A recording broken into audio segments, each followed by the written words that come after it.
Good morning दोस्तों। स्वागत है आपका मेरा यूट्यूब चैनल विजय रावत पे, जो कि खासकर शारीरिक शिक्षा एवं योग शिक्षा पे आधारित है। दोस्तों, आज हमारा टॉपिक है ओलंपिक का इतिहास। इसके बारे में आज हम जानकारी प्राप्त करेंगे।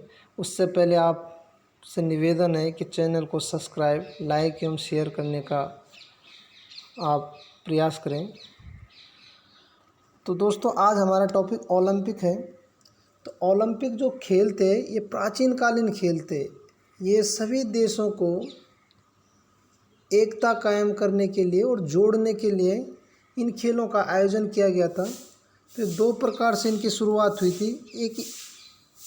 एक तो अनौपचारिक शुरुआत हुई थी, जो कि 776 ईस्वी पूर्व माउंट ओलंपस नाम के व्यक्ति ने इनकी शुरुआत की थी। लेकिन इनका ऑफिशियली कोई रिकॉर्ड नहीं था, इसलिए इनको हम अनौपचारिक शुरुआत भी हम इसको कह सकते हैं। लेकिन उस पर फिर बहुत मंथन हुआ, विचार हुआ, बहुत लोगों को कमेटियां बनाई गई शुरुआत करने के लिए। तो ये एक औपचारिक शुरुआत इसकी, जो आधुनिक ओलंपिक खेल के नाम से भी हम इनको जानते हैं, तो ये हुई थी 1896 ईस्वी में एथेंस में। और जो व्यक्ति जिन्होंने इनकी शुरुआत की, उस व्यक्ति का नाम था पियरे डी कोबर्टिन। हाँ जी दोस्तों, पियरे डी कोबर्टिन नाम के व्यक्ति ने इनकी शुरुआत की थी। सबसे पहले ओलंपिक खेल जो शुरुआत जिनका योगदान रहा है, वो थे पियरे डी कोबर्टिन। तो यह खेल दो तरीके से हम इनको जानते हैं, एक औपचारिक शुरुआत और एक अनौपचारिक शुरुआत। दोस्तों, आगे बढ़ते हैं। अब हम बात करते हैं खेलों की शुरुआत और इनका मोटो क्या है। तो जैसे कि आपको स्क्रीन पर दिख रहा है, यह खेल प्रत्येक 4 वर्ष के अंतराल पर खेले जाते हैं। हाँ जी दोस्तों, यह खेल हमेशा 4 वर्ष के ही अंतराल पे यहाँ पे खेले जाते हैं।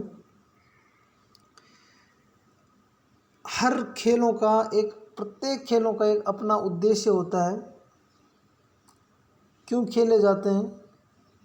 तो यहाँ पर ओलंपिक जो खेल हैं, उनको खेलने का भी एक अपना उद्देश्य है। उद्देश्य क्या है? 3 उद्देश्य हैं इसके, सीटीएस, एलटीएस और फोर्टियस। 3 उद्देश्यों से हम इसको जानते हैं, सीटीएस, एलटीएस और फोर्टियस। जो सीटीएस है, उसका अर्थ होता है तेज, अर्थात तेज बनो। जो एलटीएस है, उसका मतलब होता है ऊंचाइयों को छुओ। और जो फोर्टियस है, उसका अर्थ होता है मजबूत बनो। तो ये खेलों का उद्देश्य 3 तरीके से हम ओलंपिक में देखते हैं, सीटीएस, एलटीएस और फोर्टियस। और इनका अपना एक अर्थ होता है तेज, ऊंचाई और मजबूत बनना। तो ये इन खेलों का उद्देश्य था, मोटो था। प्रथम जो खेल खेले गए, उसमें भारत का कोई प्रतिभाग नहीं था। जो प्रथम ओलंपिक 1896 एथेंस में खेले गए थे, उसमें भारत ने कोई भी योगदान नहीं दिया था, यानी प्रतिभाग ही नहीं किया था। तो ये भी एक इम्पोर्टेंट जानकारी आपको मिल गई कि प्रथम ओलंपिक खेलों में भारत ने प्रतिभाग नहीं किया। दोस्तों, आगे बात करते हैं हम ओलंपिक खेलों का लोगो। प्रत्येक खेल का एक अपना लोगो होता है, ध्वज होता है। तो ओलंपिक खेलों का भी एक अपना ध्वज है। अब यह ध्वज क्या है, इस पर हम बात करेंगे। तो ओलंपिक की शुरुआत तो 1896 में हो गई थी, लेकिन इसका एक अपना ध्वज नहीं बनाया था, अपना लोगो नहीं बना था। लेकिन प्रयासों के, जो पियरे डी कोबर्टिन थे, उनके प्रयास के बाद, उनके पुत्रों के प्रयासों के द्वारा, जो उनके पुत्र थे पारेन डी कोबर्टिन, उन्होंने 1913 में यह जो लोगो था इसका निर्माण कर दिया था। और यह लोगो 5 छल्ले हैं, ये आपको दिख रहे होंगे। ये 5 छल्ले, ये जो 5 छल्ले हैं ये ओलंपिक के लोगो हैं। लेकिन 1913 में चूँकि कोई ओलंपिक गेम नहीं हुए थे, उसके बाद 1916 में हुए, लेकिन 16 में भी इसको लागू नहीं किया गया।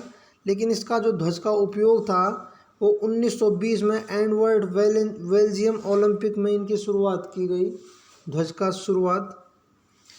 और ये जो छल्ले हैं ये हमारे 5 महाद्वीपों को इंडिकेट करते हैं। अभी 5 महाद्वीप आपको पता ही है, एशिया, यूरोप, अफ्रीका, अमेरिका और ऑस्ट्रेलिया। और ये 5 कलर के छल्ले होते हैं, पीला, नीला, काला, लाल और हरा। सबका एक अपना सिंबल है। तो जो पीला है वो एशिया महाद्वीप को इंडिकेट करता है। जो पीला है वो एशिया महाद्वीप को करता है, जो नीला है वो यूरोप महाद्वीप को करता है, जो काला है वो अफ्रीका महाद्वीप को करता है, और जो लाल है वो अमेरिका, और जो हरा है वो ऑस्ट्रेलिया महाद्वीप को प्रदर्शित करता है। तो ये ओलंपिक खेलों में छल्लों का भी यानी ध्वज का भी एक महत्वपूर्ण स्थान है। खेलों की शुरुआत ध्वज से ही होती है, तो ये भी एक महत्वपूर्ण जानकारी आपके लिए। दोस्तों आगे चलते हैं हम ओलंपिक खेलों के प्रकार। तो जो ओलंपिक खेल होते हैं आपके 3 प्रकार के होते हैं: ग्रीष्मकालीन ओलंपिक, शीतकालीन ओलंपिक और पैरा ओलंपिक। अब जो ग्रीष्मकालीन ओलंपिक, शीतकालीन ओलंपिक के 2 प्रकार के होते हैं। पैरा ओलंपिक की हम बात करते हैं। तो जो पैरा ओलंपिक होते हैं वो शारीरिक रूप से विकलांग खिलाड़ियों के लिए इनका आयोजन किया जाता है। और यह प्रत्येक ग्रीष्मकालीन ओलंपिक और शीतकालीन ओलंपिक के कुछ दिनों के पश्चात ही यह उनके साथ आयोजित किए जाते हैं। ग्रीष्मकालीन तो अलग ही होते हैं, शीतकालीन अलग होते हैं, लेकिन जो पैरा ओलंपिक होते हैं ये विकलांग खिलाड़ियों के लिए होते हैं। और ये ग्रीष्मकालीन के साथ भी खेले जाते हैं और शीतकालीन ओलंपिक के साथ भी खेले जाते हैं। तो दोस्तों यह थी आपकी महत्वपूर्ण जानकारी है ओलंपिक से संबंधित। आगे हम जब ओलंपिक से संबंधित तो हम भारत का क्या योगदान ओलंपिक में रहा उसके बारे में हम बात करेंगे।